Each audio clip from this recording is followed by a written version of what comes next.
കോതമംഗലത്ത് സ്കൂട്ടറിൽ യാത്ര ചെയ്യുകയായിരുന്ന KCB ജീവനക്കാരനെ കാട്ടാന ആക്രമിച്ചു. KCB number 1 section officer overseer ജിജോയെയാണ് കാട്ടാന ആക്രമിച്ചത്. സമീപത്ത് ക്യാമ്പ് ചെയ്യുകയായിരുന്നു. RRT സംഘം എത്തിയാണ് കാട്ടാനയെ തുരത്തിയത്. ഞാൻ ഇന്ന് വൈകിട്ട് എനിക്കിന്ന് നൈറ്റ് ഡ്യൂട്ടി ആയിരുന്നു.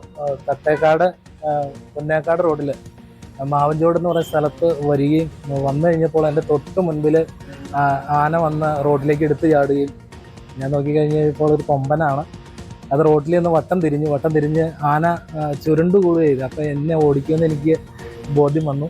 ഞാൻ ഒട്ടും മടിച്ചില്ല. വണ്ടി റോഡിൽ മറിച്ചിട്ടിട്ട് തട്ടേക്കാട് സൈഡിലേക്ക് ഒരു 20ഓളം മീറ്റർ ഓടിക്കഴിഞ്ഞപ്പോൾ RRT ടീം വരികയും അവർ ലേറ്റ് അടിച്ച് ആനയെ വനത്തിലേക്ക് ഓടിച്ചു വിടുകയാണ് ചെയ്തത്.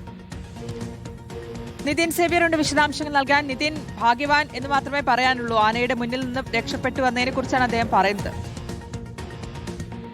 തീർച്ചയായും ഇന്ന് വൈകിട്ട് 7:40 കോതമംഗലത്ത് സ്കൂട്ടറിൽ യാത്ര ചെയ്യുകയായിരുന്ന KCB ജീവനക്കാരനെ കാട്ടാന പാഞ്ഞെടുക്കുന്നത്. കോതമംഗലം KCB നമ്പർ 1 സെക്ഷനിൽ ഓവർസിയറായി ജോലി ചെയ്യുന്ന കുട്ടമ്പുര സ്വദേശിയായ ജിജോയ്ക്ക് നേരെയാണ് ഈ കാട്ടാന പാഞ്ഞെടുക്കുന്നത്. രാത്രി ജിജോ ഡ്യൂട്ടിക്ക് വേണ്ടി കോതമംഗലത്തേക്ക് വരുമ്പോൾ ഈ ആന റോഡിലേക്ക് വരികയായിരുന്നു. സ്കൂട്ടറിൽ സഞ്ചരിക്കുകയായിരുന്ന ജിജോ ഉടനെ തന്നെ വണ്ടി റോഡിൽ മറിച്ചിട്ട ശേഷം ഓടി രക്ഷപ്പെടുകയായിരുന്നു. പിന്നീട് സമീപത്തുണ്ടായിരുന്ന RRT സംഘമാണ് ഇങ്ങോട്ടേക്ക് എത്തി ഈ ആനയെ ഓടിച്ച് കാട്ടിലേക്ക് കയറ്റുന്നത്. പിന്നീട് ജിജോയെ RRT സംഘത്തിന്റെ തന്നെ വാഹനത്തിൽ കോതമംഗലത്ത് എത്തിക്കുകയായിരുന്നു. ഇന്ന് വൈകിട്ടാണ് ഈ സംഭവം നടക്കുന്നത്.